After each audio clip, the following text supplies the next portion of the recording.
So I guess we were looking at a bunch of small stuff. Here's something a bit bigger. It's a Goliath grouper. I mean, anybody who fishes down here in South Florida gets really, really frustrated with these just because they eat everything. They were federally protected for a very, very long time. They still are, but they've become problematic in that we've got a lot of them.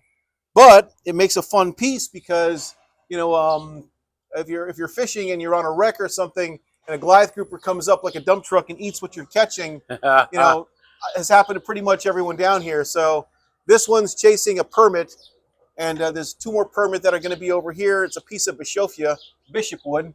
Really, really figured stuff. It's very, very similar to redwood in the color, but it's got a lot of quilting and figuring, and you know, the sexy designer name is Schaudt. You know, I'm not smart enough to use that word, but you know, it is what it is. Can you spell that? Because I sure as hell I can't. can tell you that it exists in the world, in the universe somewhere, probably. You know, but yeah. So they're it's I should have used it for rifle stocks. Is what I should have used it for. When I first cut into it, I was like, I'm messing up. It's a pretty rare wood to get down here. Well, is that just with all the figure on it. Yeah. Well, okay. Yep. So okay. So he's got a permit rolling through his mouth. There's two more on this side. There's going to be a reef down here at the bottom with more fish and all that other fun stuff. But I'm actually trying to open cracks in it just to make the wood more interesting. So I'm kind of in a pause period where I'm watching what it does, and I want it to feel more like a piece of wood. So it's just one of make those, it like an old school piece with the cracks and the needs coming to it. But once I actually get in and polish it, like it'll be a lot more interesting. So you got a lot of bends and turns, fish going all different directions. This guy's whirling around. These guys are going that way. Yep, they're scooting that way. This guy's probably about to get whacked right here. And then I like movement. And then I like subjects that when I started carving down here, I didn't know there was such a thing as another chainsaw carver. I had no idea. So my subject matter wasn't bears. It wasn't whatever. I couldn't find anyone down here that was doing this. And your world's a lot different than ours. You guys do a lot of marine stuff, a lot of stuff for the keys. Yeah, your wood's harder. You guys do a lot more grinding. Where if I have to grind something, I'm crying because I want to texture everything. No, I got you. And then this piece, I want to be really nice. So when I get it back in after the grind, I'm going to sand it and buff it and polish it and nibble at it. When I was overseas, I found a lot that they used scrapers more than they did sandpaper. Oh wow! So that you can you'll find that a lot of those really high-end pieces. I mean, we all look at like YouTube and see some of the guys, in the Orient, and then you wonder how they sand that stuff, and they really don't. They scrape it. They scrape it. They scrape it. Hey, top secret trick: learn to scrape it. No sand. Everybody hates sanding, right? No, get a fettling knife or a scraper, and you'll be surprised. You can reach into places. And oh yeah, instead of wrestling the fight, I never even thought about that. There you go. There you go. Yep. Yeah, no, that makes great sense. Yep. Cool, super cool piece. Great idea. It'll get there eventually. One of these days. All right. All right. So this is one of those pieces that's lingered. I've had this forever, and I guess I should probably get into it and finish her. I'm in love with her. This is my next new girlfriend. Look at, she has got a physique. She's got some. The log was pretty narrow, and we tried to fit a lot into a skinny log. You got it in there. I'll tell you, you did a great job, Sean. I like more complicated faces. I like more realistic faces, but I find that some pieces, if they're too realistic, if they're not a gallery piece behind a piece of glass, most people don't want to walk up and interact with it. If it's funnier or cartoony or like you get those anthropomorphic things with animals or something where they're holding things, a frog with a banjo or something, people will come up and they'll touch it. Yeah, something like this is a problem when they touch it because she's going to have some shiny spots when she's done. Oh yeah, when she's for sure. Like that gator you saw down the street. Like are you going to doll her up like that? Get her all gussied up. That's already getting some shiny spots in certain places. God bless bikers on like Bike Week riding by. Oh yeah. I just think she's just, and you got her all tricked out. And pirate stuff's neat to me. I'm not good at. I'd have her bulky. She would look like Hulk Hogan when I was done with her. But you did a great job. I love the hair. You did a great job on that hair. Wow. I'm gonna come back in once I actually decide to touch her again. I'm gonna probably recarve the face a little bit and go with a slightly more realistic face. But Oh, but you're there. You're so close. Yeah, he's got so many things here that I'd die for. That he's so close on. I'm like, come on, man. Let me get you motivated. I get you into this. Yeah, she is super, super cool. And anybody would love to get their picture taken with this piece, you know. And boy, you're right with the narrow, man. She's sleek. You don't notice it from the front, but man, you notice it here. If you did a great job with that a little piece. bit, Yeah. you know, you can fit thickness by turning and spinning a little bit. All right, you're moving her body around by turning and spinning. Like, okay, that's a good trick. You're cheating for perspective. So when you look at it from one side, it feels full. But I mean, because a lot of guys get these narrow logs that, you know, what do you do with them? You know, yeah, and you got some height. What do you think? She's 8 foot tall, probably close, 7, 8. She's up there. Yeah, you great, and it doesn't look like you cheated anything to me. I mean, you know, if there's one or two spots, like if you come straight into here, like you definitely tell that it's skinny.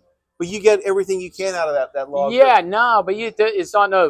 Well, you gave her a really kick-ass figure, you know, for sure. Is there a name behind this again? We have no names, you know. No names. There's no names. She needs a sexy name, whatever her name's going to be. Well, I'll help you work on that one, you know.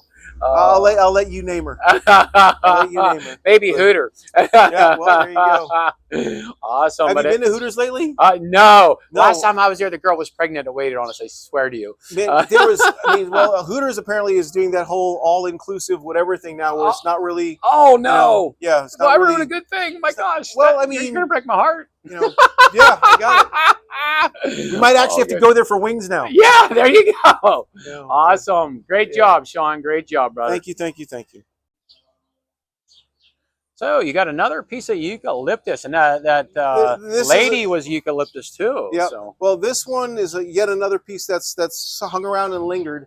I never wanted to, you know, I was kind of hoping for something to happen with this piece, and it never really materialized, you know. But sure. I just ended up going on to other work and other projects and everything else. But I wanted everything to be in this pile. I wanted him to have a hook. I wanted him to have a knife. I wanted him to have a sword. I wanted to have guns. He's got guns on the back. And instead of a parrot, I was going to put a skeevy monkey on the side of it. You know. But again, I think maybe it wasn't the right time for it. I think it's time to maybe come back in and recarve the face and recarve everything. And now that I'm painting things, I think a little bit of paint in both of those pieces would make them pop. Like just like that hooker alligator. And we have that on a video. I got that. Really? Yeah, I'll have to show it to you, that's brother. Pretty cool. Yeah, it's good. We stopped. I saw it go along where Sean had shown me a picture of a really sexy, cool alligator he did, and it's got a lot of drama. This alligator, it's really cute, and we just happened to be going to Everglades National Park. I'm like, oh, there's Sean's alligator. So we did a 1 minute short with it. But no, it's a cool piece. Boy, you do have all the good Captain's Hook stuff. You got all the gingerbread on this bad boy. Well, this one, because he's kind of cartoony, is one of those approachable pieces that we were talking about. Like you want to walk up to this and get your picture taken. They don't feel bad putting their hands on it and take a photograph with it or something. Yeah, you know, get your picture taken. I've had other pieces that are 100% realistic. That, I mean, all the musculature is perfect. All the you're measuring things and all, and no one will. They're scared to walk up to them because they feel like they're going to get in trouble or something. So now you're going to spread the love. Yeah, this stuff, like, I mean, like if it's got you know, fun stuff on it, and the face isn't 100%, or the body isn't 100%, or the proportions aren't 100%, you'll get kids dangling off of it and hanging off of it and doing stuff. They don't feel bad if they break it.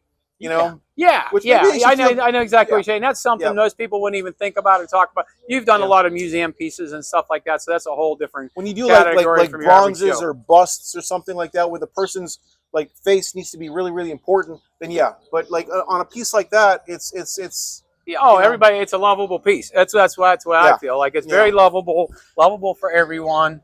And then on top of that, it becomes it's lovable and fun. Lovable and fun. And it tends to be where I'm not sitting there with like gouges. Beating yourself to death. Yeah. You can see he's been sitting around for a while because he's turned ashen gray and he hasn't rotted. And he got a nice patina to him, though. I'll give him that. I mean, he really does. For your stuff with that, we did that at home. It wouldn't look as nice. I can just tell you now. That's that wood. What was the wood again? Eucalyptus, rainbow eucalyptus. Yep. What tends to happen is, like, most people, if you ever ask what wood blood is, they're going to say it's sap. It's actually a compound called lignum. Most woods tend to actually have lignum in it. Lignum vitae, being the hardest wood in the world, has the most lignum. Things like coniferous trees, like pine trees, tend to have very little lignum, like balsa, very little lignum. Okay. But that also determines how hard a piece of wood actually is. So what tends to turn, like why teak turns silver in the sun as a reaction to UV, it's that compound in the wood that that makes it do that. Oh, so, okay. Think of it as suntan oil or sorry, sunscreen for wood. That's what keeps it from breaking down. Up. Okay. Yep. Yeah, it's just a totally different world. The only thing like at home even resembles a lot of stuff you work with. Not me would be like walnut or cherry, but you know what I mean. Those kind of things. You're gonna want to add one of our pets to this thing. Oh, Turn around real quick. There he goes. Oh yeah, yeah. Check this guy out. Yeah, oh yeah. There you go. Hey, oh yeah. Welcome My to South iguana, Florida. yeah, South Florida, Mr. Iguana. Oh, he's gonna go for a snack. There it is, huh? All right. Well, hey, Sean, great job on the piece. You know. Thank you. I appreciate you like spending some time with me. Oh no, brother, you did a great job. All right. No. We do a little handshake. Thank All you so right, much. brother. Awesome job.